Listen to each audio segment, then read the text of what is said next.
While handing out flyers, I saw my girlfriend Alicia disheveled and passionately kissing the school hunk in a sports car. When I knocked on the window, the school hunk asked her, "Who's this?" Alicia, leaning against him, said, "Just a simp. If you don't like it, I'll break up with him right away." After kissing the school hunk, she didn't even look at me and turned away. The school hunk licked his lips where my girlfriend had kissed and mocked. "Leave. Beauties only belong to the strong." I asked, "I don't care about my girlfriend, but why are you in my car?" The atmosphere became awkward. The school hunk gripped the steering wheel, staring at me dumbfounded. "What do you mean your car?"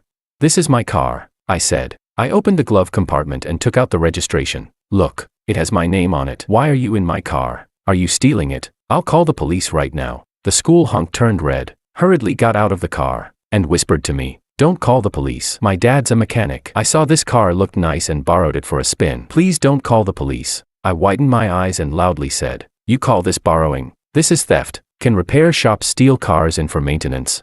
The school hunk lowered his head and whispered, "Bro, I'm sorry." I sighed. "Don't get familiar. Let me check the car's condition first." He didn't dare speak, and I soon found a dent on the hood. I said angrily, "What's this about?"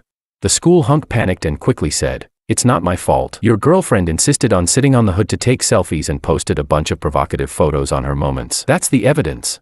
I checked my phone and saw nothing. The school hunk quickly showed me his phone. It turned out Alicia had blocked me. Looking at her WeChat moments, I tooted. "Such bold photos." "Fine. You can go back. I'll keep these photos as evidence. You both prepare for a court summons." The school hunk was stunned and whispered, "Bro, will it cost a lot?"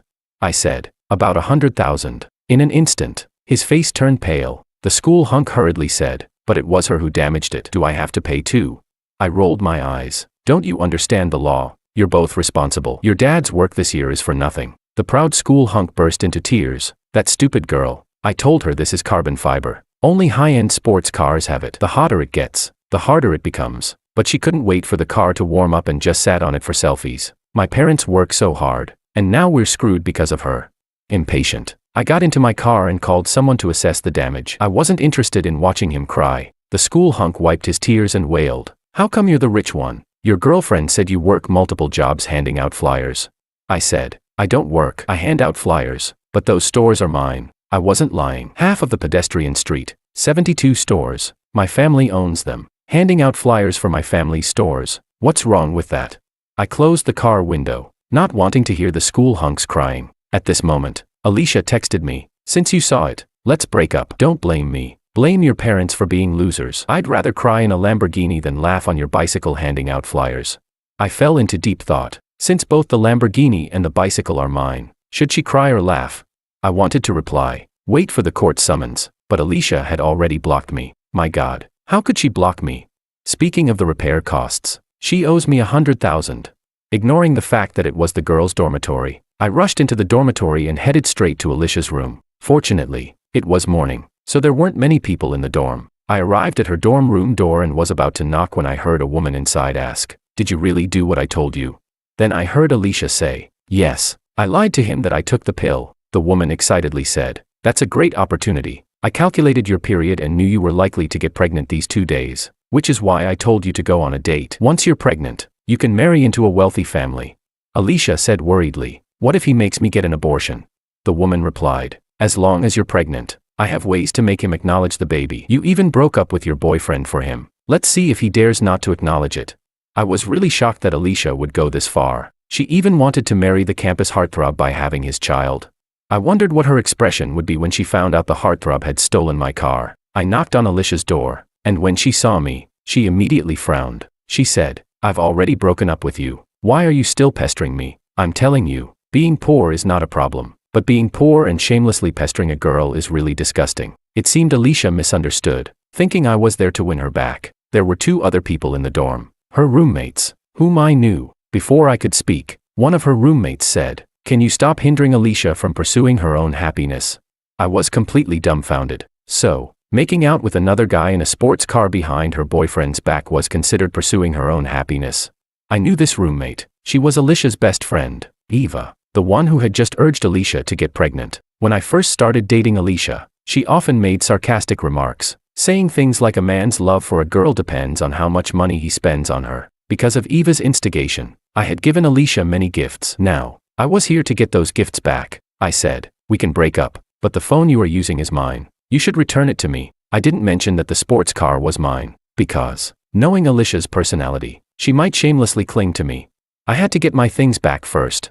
Alicia immediately frowned and said coldly, "So you're such a petty person. Can't you consider my feelings?" I was speechless. It's not that I'm petty, but you've already wronged me. Why should I care about your feelings? Eva suddenly covered her mouth and laughed. She said, "Can't you see through this poor man's trick? Asking you to return the gift is a pretense. He really wants to make things difficult for you because he can't bear the breakup." Alicia sneered. "So that's it. You think if I can't bear to return the gift, I won't break up with you, right? Have you forgotten? My current man is very rich." She raised her head proudly, and Eva added fuel to the fire. "Don't be afraid, sis. I just checked. The heartthrob's Lamborghini costs millions. Buying you a new phone is nothing to him." Alicia laughed and said, "I can return the phone, but let me make one last call. I'll show you why I broke up with you. Because the gap between you and a rich man is so wide that you'll never bridge it in your lifetime." I wondered if the rich man she was talking about was the heartthrob.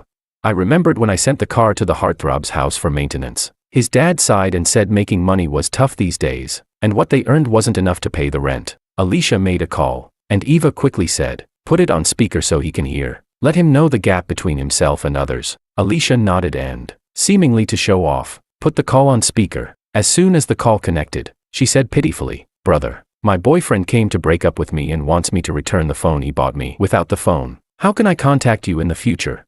However, the heartthrob didn't indulge her. On the other end of the line, the heartthrob yelled angrily, "You damn bitch, don't let me see you again, or I'll beat you every time I see you." In an instant, both Alicia and Eva were stunned. The call was abruptly cut off, and Alicia stared at her phone, unable to say a word. Eva quickly reacted. She angrily grabbed a book from her bed and threw it at me, shouting, "Did you badmouth my best friend downstairs?" When Alicia heard this, she was furious and started shaking. "Yeah, he wasn't treating me like this before. You must have slandered me. How despicable and disgusting can you be?" I impatiently said, "I didn't badmouth you. Just give me back my things. If you didn't badmouth me, why would he suddenly treat me like this?" I was speechless, because Alicia posted coquettish selfies sitting on the hood of his car. The heartthrob had ended up with thousands in debt. Given his family's income, how could he not be angry? Eva sneered, "That's why I told you to be brave and date the heartthrob, because I already saw through this poor loser. He only knows how to play tricks behind your back." "Disgusting simp," I asked. "So you're saying you were involved in her betrayal of me, right?" Eva snapped. "Betrayal? My best friend was stuck in a mess. Of course I had to pull her out. Should I let her sink into marrying you? She'll thank me for the rest of her life." Alicia grew impatient and said coldly, "You can have the phone back, but I have one condition. You immediately apologize to the heartthrob and admit that you were lying about me." Eva cursed. "Yeah, even if you have to kneel and apologize. Clear my best friend's name." I took the phone and continued, "Why should I apologize for something I didn't do? And we haven't settled our accounts yet." I walked straight into the room and sat at the desk to start calculating. Throughout our relationship, I had given Alicia many gifts and transfers. I wanted them all back. Alicia said disappointedly, "My friends are all here. We once loved each other. Do you really want to embarrass me like this?" I ignored her and continued calculating. Eva suddenly took a photo of me. With a face full of disdain, she said, "Today, I encountered the ultimate loser. I'm going to post this on my social media right now and expose you, so you'll be socially dead." I thought she was just threatening me, but when I took out my phone to check, I found she had actually posted it. She posted my photo with the caption, "OMG, girls, never date a poor guy. The poorer they are, the more trouble they cause. My best friend got stuck with one. It's terrifying." I frowned and said, "This is a personal matter between us. Why do you keep mentioning being poor? You might as well write gold digger on your face." Eva sneered, "Yeah, I do like rich guys. Do you have the right to be jealous? If you were rich, you'd be the one scolding me now, not the other way around. Look at your pathetic self." Eva got more and more agitated. Walking to the window and pointing downstairs, she said, "Rich men drive million-dollar Lamborghinis and are full of ambition and career goals. Poor losers just sit here calculating, making the girls who once loved them feel sick." Another roommate finally couldn't help but speak up. "Alicia, why don't you just pay him back? This is your fault in the first place." In an instant, Alicia's expression changed. Alicia asked, "What do you mean? Are you taking his side?" Eva sneered, "Isn't it obvious? You found a boyfriend with a Lamborghini, and she's jealous, so she purposely insults you, slanders you." The roommate's face turned red with anger. "Don't falsely accuse me. I knew this girl. She was a poor student named Lisa. Before, when Alicia wanted to show off, She had me buy desserts for everyone in her dorm, but Lisa refused to take them, saying she couldn't accept something she didn't earn. Because of that, I had a deep impression of her. Alicia sighed and said, Lisa, I know you're poor and rely on student loans and scholarships to study. I understand if you resent the rich, but you know what? Being a good person is more important than good grades. Lisa's eyes widened in disbelief. Are you saying I'm not a good person? I was completely dumbfounded. Lisa was diligent and hardworking, excelling in both character and academics. And Alicia? She had just been making out with the rich guy in a car, right in front of me, her boyfriend. She dared to say Lisa didn't know how to behave. What kind of nonsense was she spouting? Eva sneered. I know your type. Poor simp girl. You know he broke up. So you're pretending to be a pretentious coquette to win his favor. You know you have no chance with a guy who drives a Lamborghini. So you don't even let a guy who earns $3,000 a month handing out flyers pass. Lisa was so angry she clenched her fists and stood up. I also work part-time as a tutor, and I earn $2,000 a month. Eva looked at her with disdain. To you, even mosquito legs are meat. Yesterday, I saw you picking up food that fell on the table to eat. You poor wretch. Of course, you're not picky about men. Lisa's eyes reddened immediately, her voice trembling with grievance. The food fell on the table, not the floor. What's so poor about that? Enough.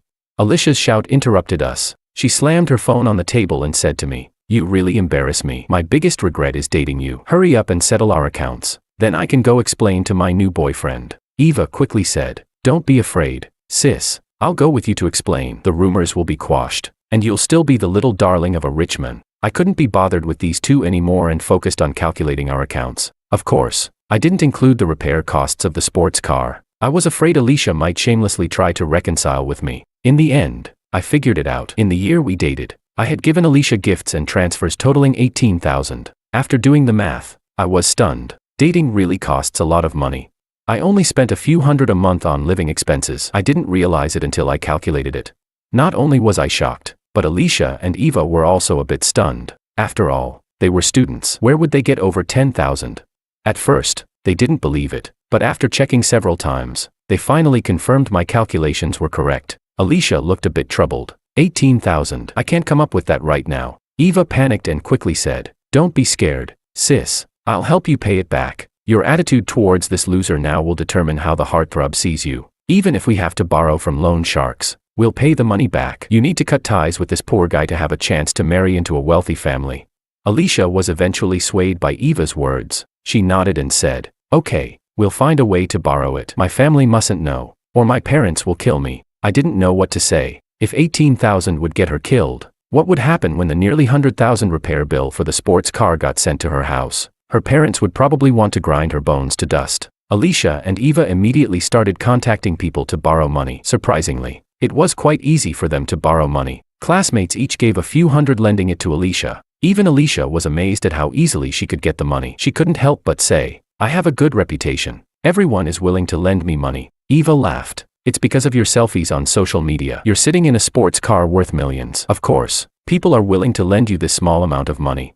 Alicia suddenly realized. She glanced at me and said, Do you see that? That's the true charm of a real man, making everyone admire him and lend me money, hoping to befriend him. If I were still with you, would anyone reach out to help me when I'm in trouble?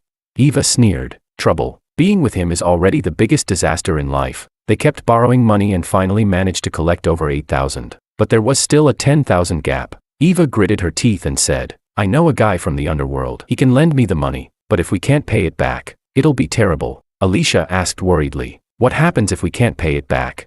Eva replied, Don't worry about that for now. Your new boyfriend is so rich. $10,000 is nothing to him. Eva quickly contacted the so-called underworld person, who appeared to be a professional private lender. He handed over $10,000 without hesitation. After they managed to gather enough money and returned it to me, Alicia threw the phone at me angrily and said, Satisfied now? Get lost. From now on, we should have nothing to do with each other. I nodded and turned to Lisa, saying, Can you come out with me for a moment?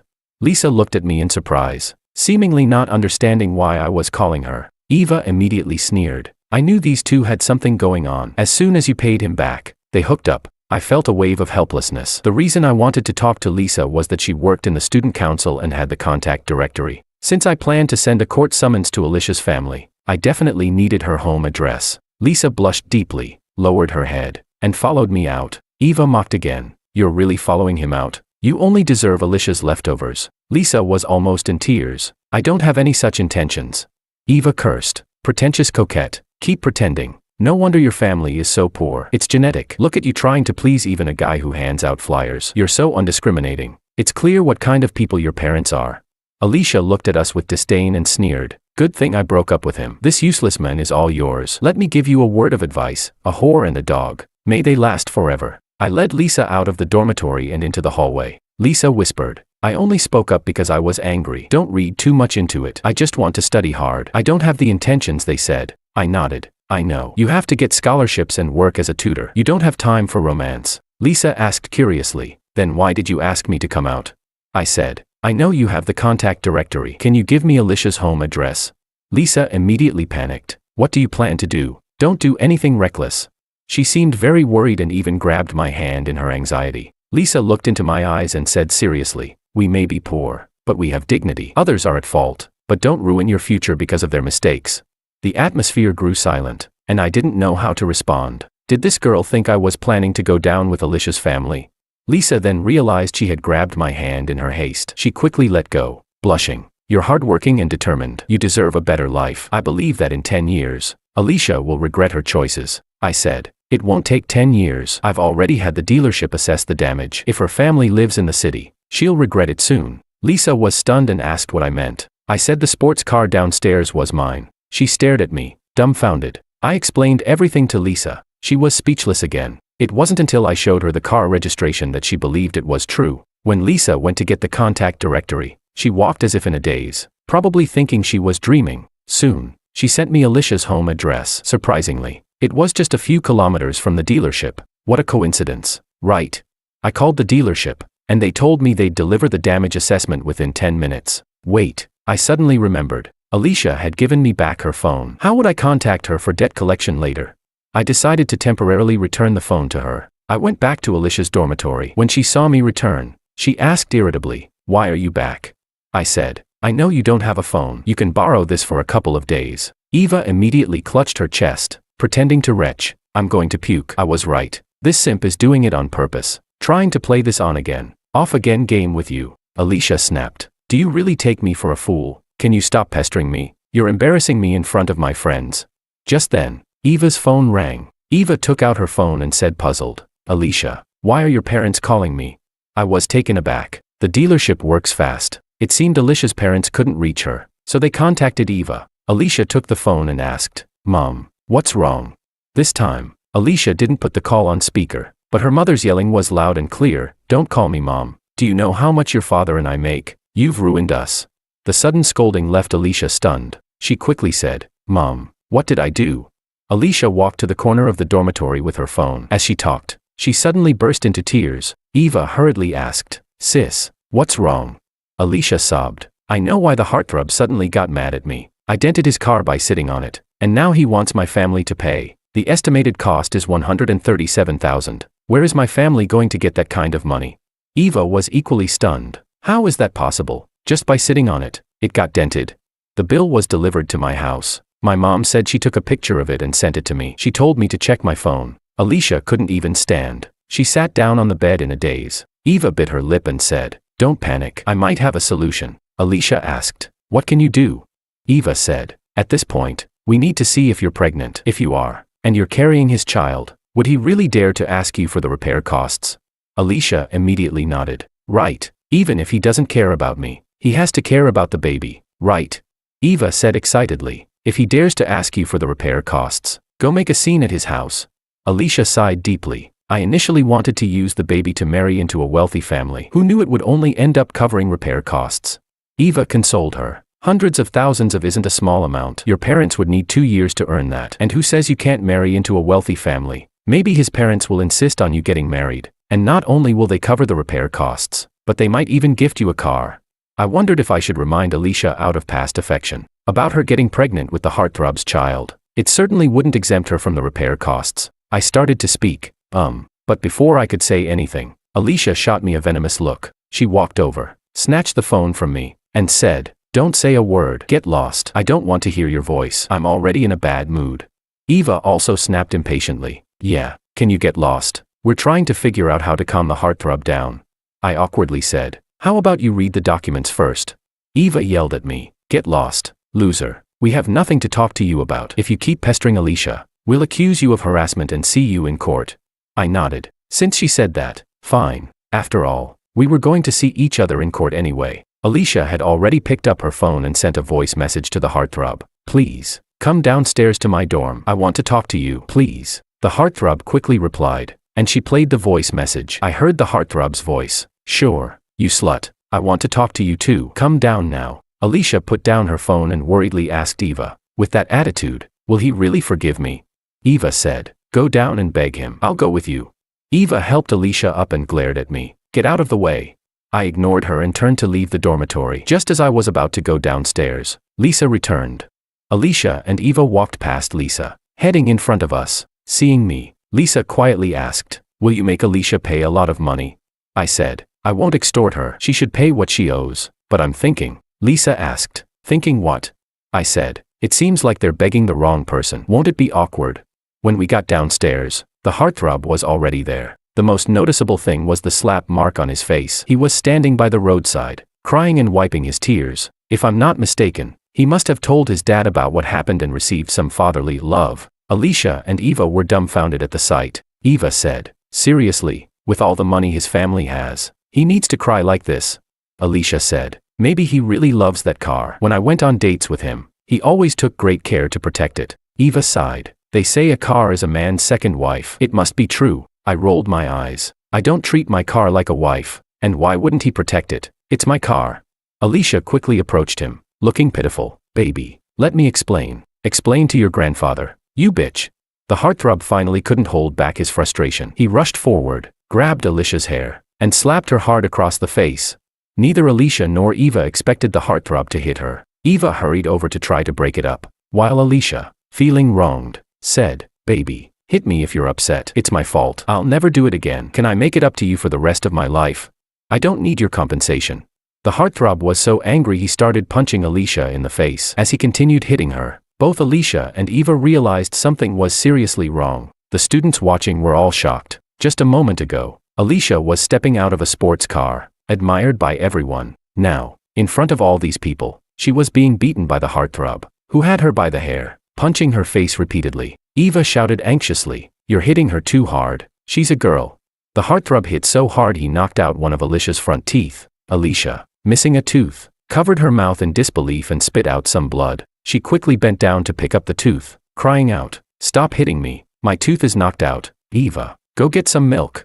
I nodded and said, smart. If you put a knocked out tooth in milk quickly, there's a chance it can be reattached. Lisa turned to me, saying incredulously, are you taking pleasure in this? I said, how could I? We were in love once. Seeing her like this makes me sad too. Lisa asked, then why are you smiling? I said, I'm just naturally cheerful. People who smile often tend to have good luck. During this beating, Alicia finally remembered me. Covering her mouth, Alicia cried out to me, you're really not a man. Look at how badly I've been beaten, and you still won't help me. I replied seriously, you just told me not to harass you, or we'd meet in court. The heartthrob, who seemed overwhelmed earlier, finally noticed me when I spoke. He let go of Alicia and walked toward me. Eva quickly said, heartthrob, I know you're upset, but do you know how much Alicia has suffered for you? Just now, this loser was bullying her. If she didn't love you so much, would she have put up with this? The heartthrob angrily shouted, shut up, your whole family are losers. Eva didn't dare say another word. It was strange. She had been so aggressive in front of me, but now, facing her rich idol, she was unusually obedient. The heartthrob stood in front of me. I wondered how he would apologize, but then he did something unexpected. In front of everyone, he suddenly knelt down. With tears in his eyes, he cried, bro, I'm sorry. Please forgive me.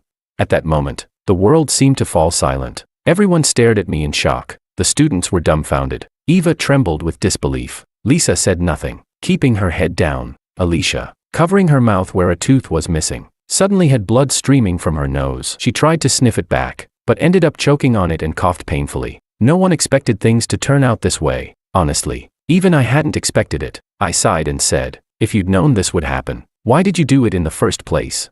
Eva asked in a daze, why are you apologizing to him? I said softly, yes, tell everyone why you're apologizing to me. The heartthrob, still crying, said, I shouldn't have stolen your car to show off. I shouldn't have stolen your girlfriend. I'm despicable and disgusting. Please forgive me, I told my dad. But he said our family is already struggling with rent and can't pay for the damages. I nodded and said, your dad works really hard. That's why I sent my car to your family's repair shop. Who would have thought that such a diligent mechanic would raise a son like you? The heartthrob broke down. I'll never do it again. If you can give us more time to pay, I'll do anything you ask. Alicia was stunned. She muttered, what repair shop? What car maintenance? What stealing a car? I said, the facts are right in front of you. Alicia pointed at the sports car, her voice trembling. That car is yours? I nodded. Yes, it's my car. Her expression froze. Then her lips quivered as she burst into tears. How can you be the rich one? Weren't you the flyer guy? I do hand out flyers, but those are all for my shops. Ignoring her bleeding nose and missing tooth, Alicia hurried to my side, limping. She grabbed my arm, crying, baby, let me explain. I said coldly, I'm not your baby. We're already broken up. I reached out and placed my hand on the heartthrob's shoulder. He swallowed hard, looking at me pleadingly. I said, this is your fault, not your dad's. In fact, I should thank you because you showed me my girlfriend's true colors. You helped me, so I'll help you this once. I thought for a moment and continued, you'll graduate next year. You can negotiate the compensation amount, and once you start earning, I'll allow you to pay it back over 3 years. The heartthrob, surprised, asked, really? I nodded and said, yes, it's your mistake, not your father's to pay for. But knocking out her front tooth is going to cost you a lot. The heartthrob said viciously, I'm not paying a cent. At worst, I'll go to jail and get a record. Anyway, I won't pass any civil service exams. I asked, are you really willing to go to jail rather than pay her a cent? The heartthrob replied, yes, this bitch doesn't deserve my compensation. I patted his shoulder hard and laughed. See, now you're being sensible. I'll waive 1,000 as a reward. Alicia was already dumbfounded. She whimpered, baby, I was really wrong. Can you give me another chance? It's all. She turned around quickly and pointed at Eva, cursing, it's all because of this bitch.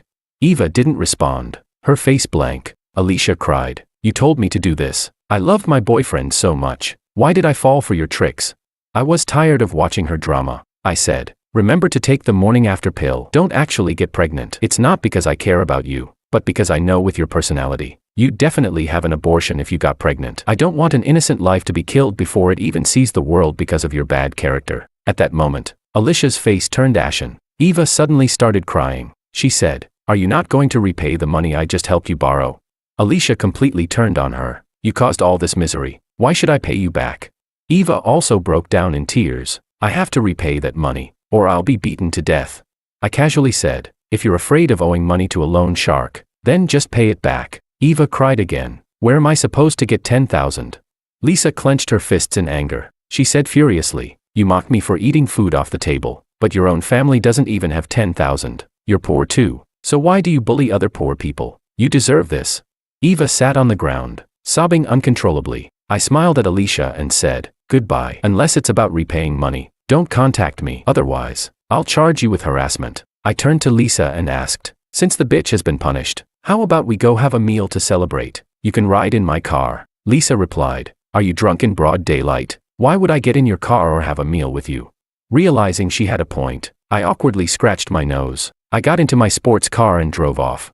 Alicia and the heartthrob's family quickly reached an agreement, with both families paying half. It said that Alicia was beaten half to death by her parents at home, even having her leg broken. It really was broken. She had to wear a cast. The worst part was that her leg didn't heal properly. She walked with a limp and might have to break it again to heal correctly. Feeling too ashamed, she didn't return for the last year of college. Eva, on the other hand, did return, but every time she did, people mocked her, calling her a traitor to the poor. To pay back the loan shark, Eva tried desperately to find a job, but her reputation preceded her, and no one wanted to hire her. In the end, she found me, begging for a job. I happened to have a few low-end restaurants, so I had her clean the toilets. She had looked down on the poor, so now she could clean toilets for them. She could only cry while scrubbing the toilets, and word spread about her situation. Some students even came specifically to use the toilet after she cleaned it, just to make her clean it again. After dropping out, Alicia frequently messaged me, begging to get back together.